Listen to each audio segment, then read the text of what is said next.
Okay, another probability sampling technique is known as a stratified sample.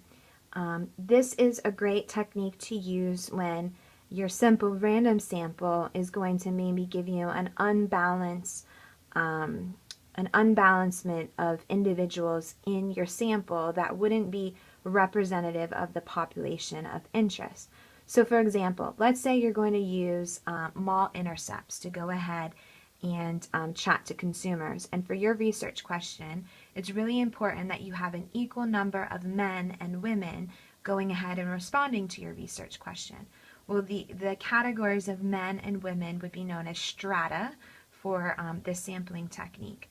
And so if you went ahead and were standing in a mall and you're using, let's say, flipping a coin, and you were going ahead and every individual that passes you, you'd flip the coin and you'd say, heads, I talk to them, tails, I don't, and you do this for each individual, what would probably likely happen is you'd have more females in your sample than males because of the fact that there are more female shoppers in general going to the mall.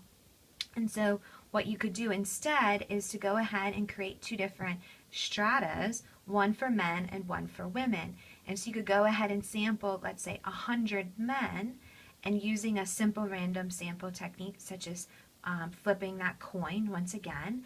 And then you do the same thing for 100 women. So you kind of do a split in terms of gender and into these two strata, and then once you have the two categories or the two strata of individuals, you use a simple random sample method to go ahead and select which individuals are going to be in that 100.